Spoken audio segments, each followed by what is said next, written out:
Hi, this is Michael Kohler with Coral Castle Explained. This is my second video on the tripods that Ed purportedly used to raise his coral blocks. In this particular picture, you can see Ed standing there. He's pulling on a chain leading up to a hoist. He has some steps leading up to the black box, the notorious, infamous black box on top of the tripod. In this video, I was actually going to get into a little bit more of the logistics of how one man could raise 1 to 2 tons of telephone poles into such a configuration and then put his hoist up there and then begin to move his 2-ton tripod around easily and conveniently to get his coral blocks into place. But I thought it would be a little more interesting to describe what an expert has to say about the tripods and how much Ed could have actually done with such an apparatus. This is Christopher Dunn. He is the author of the Giza power plant.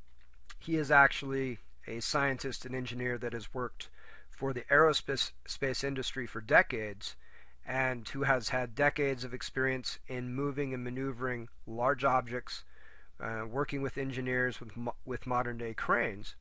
And he has had this to say about the Coral Castle.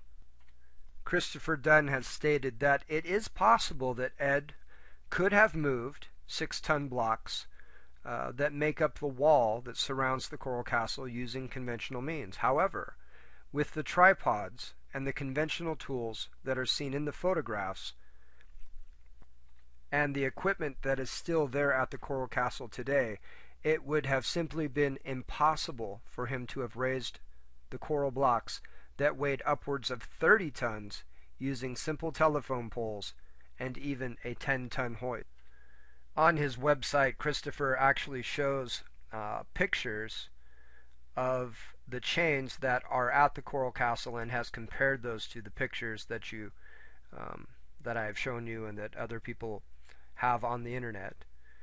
And in this photograph, you see that what was in the picture is actually a 3/8 of an inch chain link grade.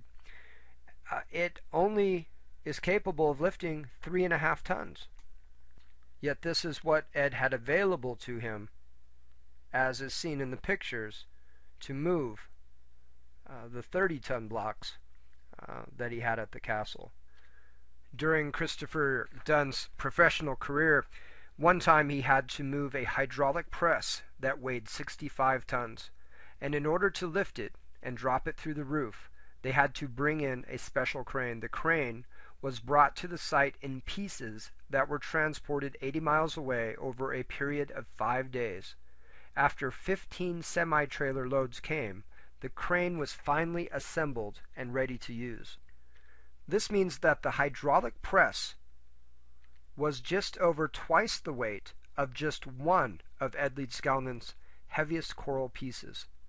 So if modern technology of that magnitude was necessary to move a hydraulic press, how is it possible that one man, using tripods constructed of old telephone poles, using a 10-ton chain hoist, could move 1,100 tons of stone without anyone's help? It is my opinion that the pictures that we see of Edward Leedskalnin moving the blocks of coral are not proof at all that he used conventional means to create the Coral Castle. In fact, it is my opinion that they are merely a distraction that Edward Leedskalnin created himself in order to divert attention away from the secret of anti-gravity that he had rediscovered. A secret that can be answered if we look at the Coral Castle, its structure, and the format of the symbology that he left behind.